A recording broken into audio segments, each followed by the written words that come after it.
Daily. Taste the Daily.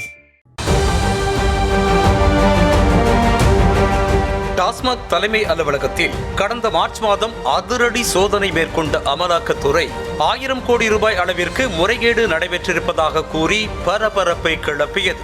மேலும் இது தொடர்பாக வழக்கு பதிவு செய்த அமலாக்கத்துறை டாஸ்மாக் நிறுவன மேலாண் இயக்குனர் விஷாகன், நிர்வாக பிரிவு பொது மேலாளர் சங்கீதா, துணை பொது மேலாளர் ஜோதி சங்கர் உள்ளிட்டோரையும், திரைப்பட தயாரிப்பாளர் ஆகாஷ் பாஸ்கரன், தொழிலதிபர் ரத்தீஸ் ஆகியோரையும் விசாரணை வளையத்திற்குள் கொண்டு வந்தது. அரசு நிறுவனத்தில் அமலாக்கத்துறை அத்துமீறி சோதனை நடத்தியதாக கண்டனம் தெரிவித்த தமிழ்நாடு அரசு இடிக்கு எதிராக சென்னை உயர்நீதிமன்றத்தில் வழக்கு தொடர்ந்திருந்தது.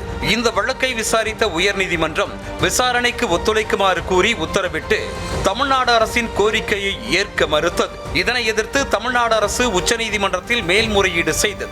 சென்னை உயர்நீதிமன்றத்தின் உத்தரவை ரத்து செய்து டாஸ்மாக் வழக்கின் விசாரணைக்கு இடைக்கால தடை விதிக்க வேண்டும் என்றும் அந்த மனுவில் குறிப்பிட்டிருந்தது.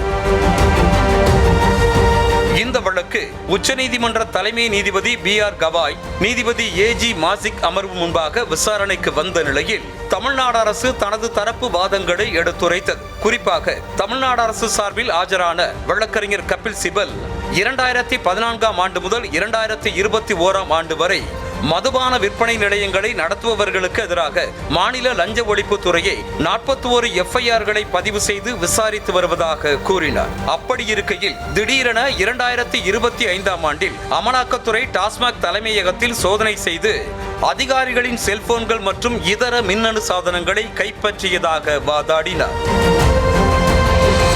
அப்போது குறுக்கிட்ட தலைமை நீதிபதி கவாய், தனிநபர்களுக்கு எதிரான குற்றத்தை அரசு நிறுவனத்திற்கு எதிரான குற்றம் என எப்படி உறுதி செய்தீர்கள் என அமலாக்கத்துறையிடம் கேள்வி எழுப்பினார். மேலும் தனிநபர்களுக்கு எதிராக அமலாக்கத்துறை கிரிமினல் வழக்கு பதிவு செய்யலாம், ஆனால் ஒரு நிறுவனத்திற்கு எதிராக எப்படி வழக்கு பதிவு செய்ய முடியும் என வினவினார்.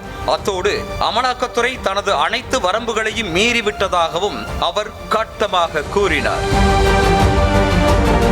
தொடர்ந்து டாஸ்மாக் நிறுவனத்திற்கு எதிரான அமலாக்கத்துறை விசாரணைக்கு தலைமை நீதிபதி அமர்வு இடைக்கால தடை விதித்து உத்தரவிட்டது. அப்போது டாஸ்மாக் தரப்பில் ஆஜரான முகுல் ரோகத்கி டாஸ்மாக் அதிகாரிகளின் தொலைபேசிகளின் தரவுகளை எடுத்து அமலாக்கத்துறை அத்துமீறி இருப்பதாகவும் இது தனிநபர் உரிமைகளுக்கு எதிரானது என்றும் வாதிட்டார்.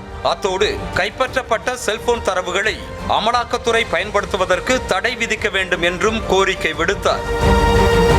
ஆனால் ஏற்கனவே அமலாக்கத்துறை விசாரணைக்கு இடைக்கால தடை விதித்து விட்டதாகவும் மேலும் உத்தரவுகளை தற்போதைக்கு பிறப்பிக்க முடியாது என்றும் தலைமை நீதிபதி கவாய் கூறினார். அப்போது அமலாக்கத்துறை சார்பாக வாதாடிய அசோசியேட் சொலிசிட்டர் ஜெனரல் ராஜு, இது 1000 கோடி ரூபாய் மோசடி வழக்கு என்றும் அரசியல்வாதிகள் அடைகாக்கப்படுவதாகவும் குற்றம் சாட்டி பேசினார். அப்போது டென்ஷனான தலைமை நீதிபதி கவாய், ஏற்கனவே மாநில அரசு இது தொடர்பாக வழக்கு பதிவு செய்து நடவடிக்கை எடுத்து வருவதாகவும் இதில் எங்கிருந்து குற்றத்தை கண்டீர்கள் என்றும் கேள்வி எழுப்பினார்.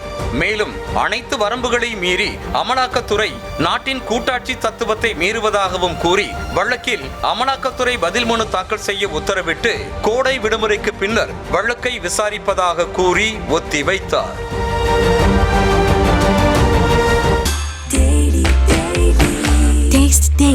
Taste the Daily.